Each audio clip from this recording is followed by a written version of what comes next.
Trabajo titulado Un estudio sobre la existencia de varios tipos de caballería superpesada en el Bajo Imperio Romano, del que es autor Alejandro Villanueva Villalba. Está coordinado por Alfredo Cacho Gómez y ha sido realizado en el Instituto de Enseñanza Secundaria Ramiro de Maeztu de Madrid. Cuando quieras, Alejandro.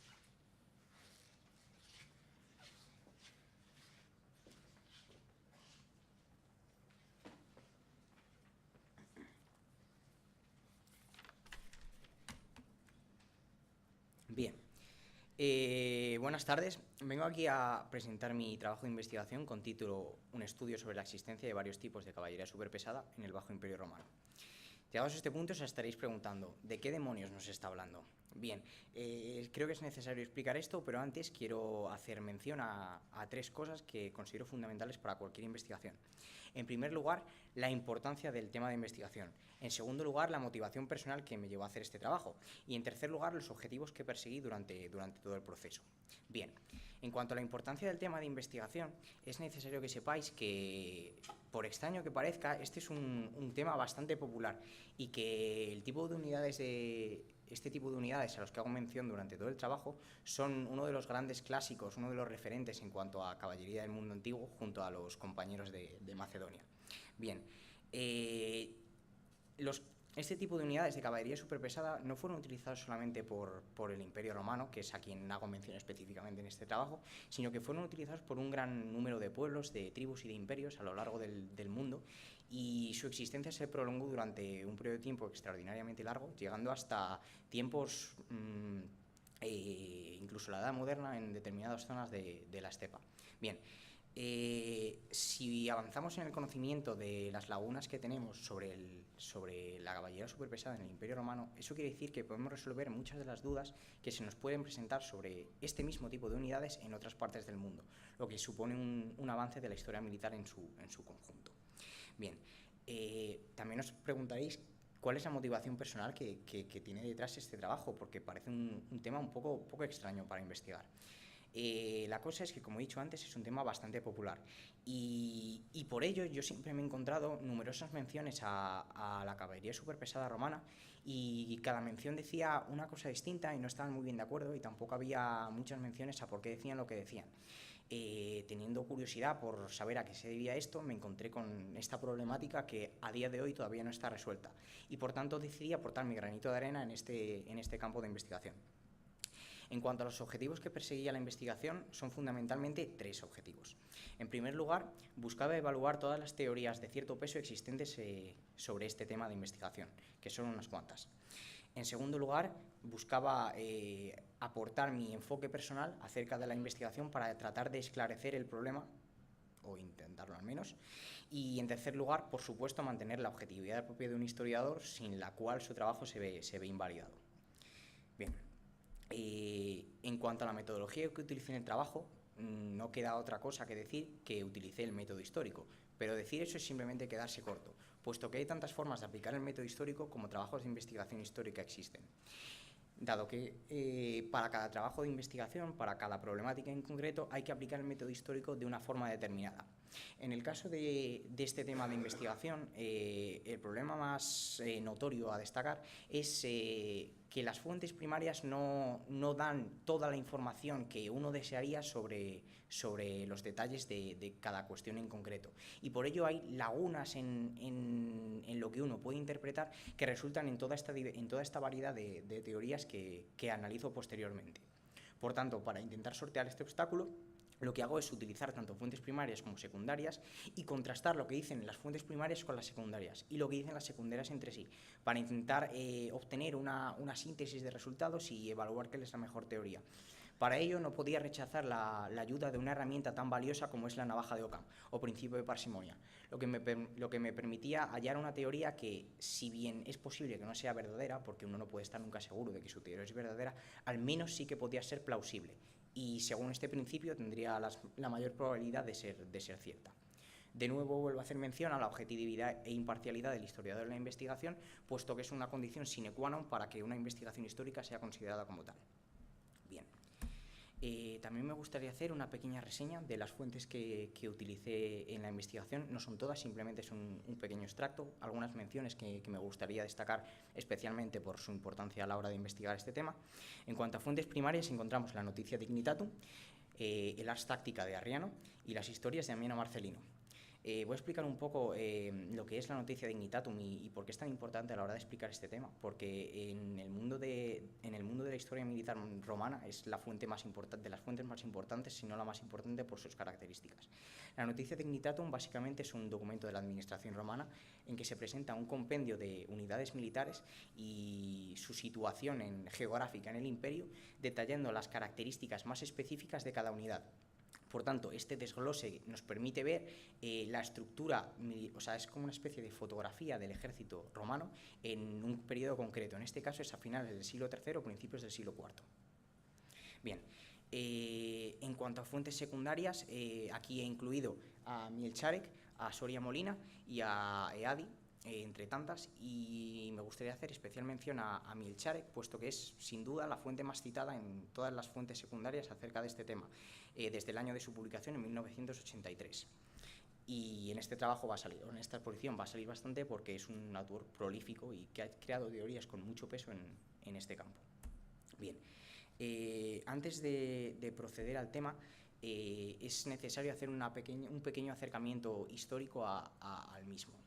En primer lugar, hay que incidir en que este tipo de unidades de caballería superpesada no se crearon en Roma, sino que se crearon en Oriente Medio. ¿De qué estoy hablando cuando hablo de caballería superpesada? Bien, normalmente en el ámbito militar se hace una diferenciación entre dos tipos de caballería: caballería ligera por un lado y caballería pesada por otro. El porqué de esa diferenciación se hace en relación a dos factores. En primer lugar, el equipamiento de las unidades y, en segundo lugar, su rol táctico en el campo de batalla. En cuanto al equipamiento, normalmente la caballería ligera está equipada, valga la redundancia, de forma más ligera, tienen menos protección, un armamento menos enfocado para la lucha contundente cuerpo a cuerpo, y la caballería pesada normalmente está equipada con mejor protección y enfocada a un choque con el enemigo. Sin embargo, no siempre se da el caso. Por ejemplo, los coraceros decimonónicos, tan famosos de las guerras napoleónicas, están equipados de prácticamente igual modo que los jacapelitas suecos de la guerra de los 30 años, pero los primeros están considerados como caballería pesada y los segundos como caballería ligera.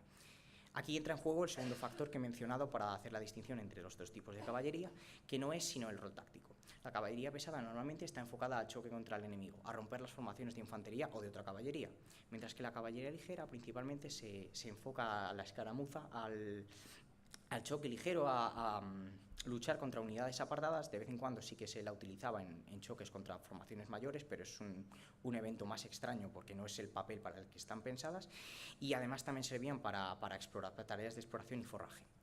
Dentro de la caballería pesada hay una terminología, una denominación, que es esta de caballería superpesada, que se aplica a ciertos tipos de unidades. Normalmente designa a aquellos tipos de caballería pesada en que tanto el jinete como el caballo portaban protección muy pesada, y evidentemente estaban orientadas tenían carácter normalmente de élite por el carácter, o sea, por el equipamiento, entrenamiento y estatus de estas unidades, y estaban enfocadas claramente al choque.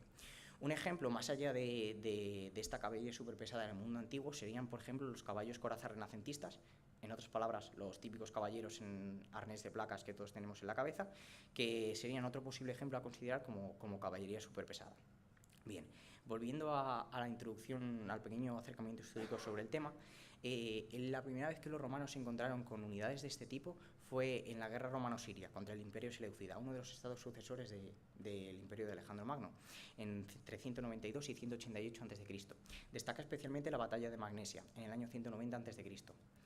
También destaca la batalla de Tigranocerta, en el año 69 a.C., en que los romanos se enfrentaron al rey Tigranes el Grande de Armenia. En ambos casos, los enemigos de los romanos contaban con numerosas fuerzas de catafractos entre sus fuerzas, la redundancia, y en ambos casos fueron derrotados contundentemente por los romanos. Sin embargo, hay dos eventos históricos posteriores en el tiempo que cambian el paradigma en torno a la caballería superpesada y su relación con los romanos. En primer lugar, tenemos la célebre batalla de Carras contra los partos liderados por el general Surena en el año 53 a.C., en que el uso de fuerzas combinadas de arqueros a caballo con pequeñas fuerzas selectas de catafractos diezmó a las legiones romanas lideradas por Craso. Después destacan las guerras dacias, en que el enemigo a batir en este caso eran los roxolanos, una de las tribus de sármatas. Los sármatas también empleaban tácticas parecidas a las de los partos que he mencionado antes, empleando uso de fuerzas combinadas de arqueros a caballo y caballería pesada muy acorazada del estilo catafractos o contarios, que saldrán más adelante. Es de destacar también la destrucción de la legión 21 Rapax en el año 92 después de Cristo, que llevaron a cabo los mismos roxolanos como precedente de las guerras dacias. Bien. Según un historiador llamado Moderman, a raíz de todos estos encuentros con fuerzas en las que la caballería era predominante, los romanos se dieron cuenta de que a la legión tradicional le faltaba movilidad y por ello empezaron a adoptar fuerzas de ese tipo para su propio ejército. La primera mención a la adopción de catafractos en el ejército romano es durante el reinado de Adriano, es decir, a principios del siglo II después de Cristo, en un epígrafe de un oficial romano en el que se dice que sirvió en el ala primera Gallorum Pannonium Cataphractata. Hay que esperarse 2 siglos, hasta el siglo IV después de Cristo, para hallar las primeras menciones al término clivanario, en contraposición al término catafracto, como por ejemplo en este extracto de las historias de Amiano Marcelino, en que vemos el término catafracto y el término clivanario. Este pasaje viene a decir más o menos, está describiendo un desfile militar y viene a decir más o menos, y por allí pasaban fuerzas de catafractos y clivanarios, como les llaman los persas. También hay que mencionar aquí la noticia dignitatum, en que aparecen claramente como unidades diferenciadas. Por ejemplo, se menciona en la misma zona del imperio que hay estacionados una unidad llamada Equites Promoti Clivanari y otra unidad llamada Comites Cataphractari Bucellari Juniores. Aparecen como unidades diferenciadas. Bien, llegados a este punto, hay 3 teorías principales, es decir, hay más que estas, pero las teorías con más peso son estas 3 y con más seguidores. La primera es que no existía diferencia entre catafractos y clivanarios. La segunda es que la diferencia entre ambos cuerpos se encontraba en el equipamiento que poseían. Y la tercera es que la diferencia se encontraba en la función táctica que desempeñaban. En cuanto a la teoría de que no existía, en cualquier caso hay que reseñar que dentro de estas teorías hay subteorías, en algunos casos bastante diferentes unas de otras. Por ejemplo, hay una teoría muy curiosa dentro de la gran teoría de que no existía diferencia, de un historiador llamado Speidel, que lo que afirma es que catafracto es el término romano para designar a este tipo de unidades y clivanario es el término persa para designar a este tipo de unidades. En cuanto a la teoría de la diferencia en el equipamiento, hay aquí 3 subteorías con seguidores. La primera es la teoría de Coulston. Coulston lo que afirma es que la diferencia entre catafractos y clivanarios no se hallaba en la protección que llevaban, que poseían, ambos tenían la misma, protegidos tanto jinete como montura, sino que se hallaba en el armamento que utilizaban. Según Coulston, los catafractos utilizaban un escudo y una lanza, mientras que los clivanarios utilizaban una lanza y un arco. Bien, remitiéndome a la noticia Dignitatum y a otras fuentes primarias, he encontrado hechos que ponen en duda esta tesis. En primer lugar, en la noticia Dignitatum encontramos que sí que es verdad que hace mención a una unidad de...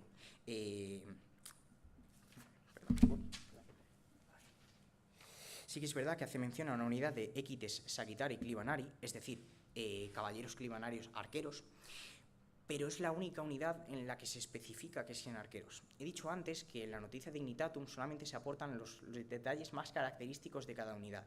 Y teniendo en cuenta esto, y que en el resto de unidades de clivanarios que aparecen en la noticia Dignitatum, por ejemplo, los Equites Primi Clivanari Party o los Equites Quarti Clivanari Party, no se especifica que sean arqueros, eso quiere decir que es una condición extraordinaria de esa unidad y por tanto no es aplicable a todas las fuerzas de clivanarios del Imperio Romano. En cuanto a la teoría de Adi lo que postula es que la diferencia es que en el caso de los catafractos solamente el jinete portaría armadura, algo más pesada que la de los contari, que eran un tipo de unidades también adoptados de los sármatas dedicadas al choque, pero en las que solo estaba acorazado el jinete. Los catafractos tendrían más armadura de jinete que en los contari, pero las monturas no tendrían nada.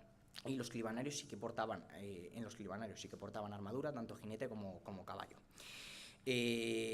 Un poco en esta dirección trata la teoría de Mielchar y Kinehin, que básicamente lo que expresa es que en catafractos solamente, la protección de la montura estaba designada a secciones concretas de la unidad.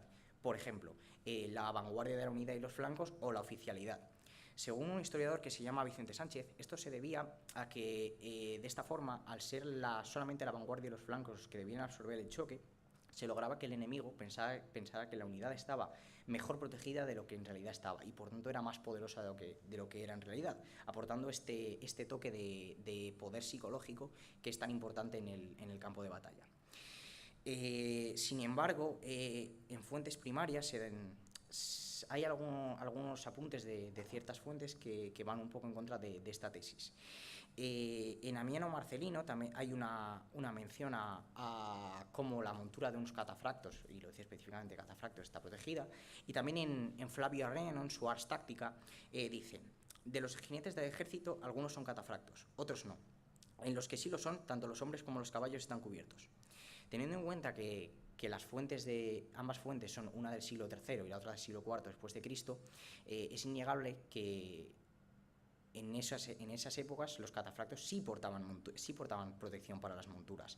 Pero personalmente yo opino que sí que es posible que antes del siglo III, es decir, durante los primeros inicios de la introducción de estas fuerzas en el esquema militar romano, la teoría de Milchart fuera aplicable, en tanto que se iba normalizando su situación en coordinación con el resto de fuerzas. Luego tenemos la teoría de que la diferencia radicaba en la función táctica. Bien, aquí destaca la teoría de Mielcharek, otra vez. Mielcharek, en este sentido, lo que postula es que la diferencia se encontraba en que los catafractos estaban destinados al choque contra la infantería y los clibanerios estaban destinados al choque contra otra caballería. Por tanto, en ese sentido se diferenciaría. Según un historiador que se llama Soria Molina, este historiador aporta una explicación a esta teoría de Mielcharek. Según Soria Molina, la razón de que aparezcan clibanerios solamente a partir del siglo IV, antes solo habría catafractos, es que los romanos se dieron cuenta, según avanzaba el tiempo y se enfrentaban a enemigos que hacían un uso extensivo de fuerzas de caballería, de que hacía falta fuerzas especiales destinadas a combatir contra esa otra caballería o esas otras fuerzas de catafractos que utilizaban contra ellos. Y de ahí la aparición de los clibanarios. Sin embargo, si aceptamos esta teoría, entonces, suponiendo que tanto catafractos como clibanarios estarían equipados del mismo modo, armados del mismo modo, estaríamos hablando del mismo tipo de unidades. Y si lo único que los diferencia es la doctrina de carga, entonces nada impediría a un catafracto cargar siguiendo la doctrina que Mielcharek aplica a un clibanario o viceversa. Evidentemente, hacer esta afirmación sin fuentes es atrevido, porque aunque pueda parecer ilógico, igual podría ser, ¿no? Se han dado cosas más increíbles a lo largo de la historia. No obstante, hay varias analogías a lo largo de la historia militar que se parecen un poco a esta situación.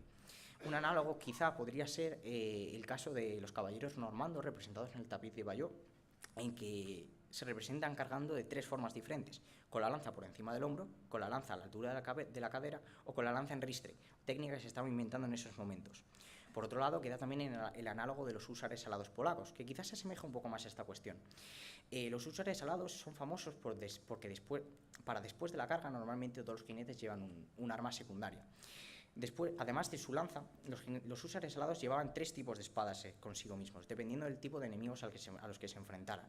Una espada muy larga llamada concert, una espada más ancha llamada palas y un sable. Siguiendo esto, para mí queda descartada esta teoría. Por tanto, llegamos a las conclusiones de este trabajo. Personalmente me inclino por la corriente que no hace distinción entre ambos tipos de caballería, porque es la única teoría a la que no he podido encontrar debilidades significativas durante la investigación. Entonces, si concluimos que catafractos y clibanarios eran el mismo tipo de caballería superpesada y por tanto se referían al mismo tipo de caballería con dos nombres diferentes, lo que nos hace afirmar que solamente había un solo tipo de caballería superpesada en el Bajo Imperio Romano, con dos nombres diferentes. Gracias por su atención.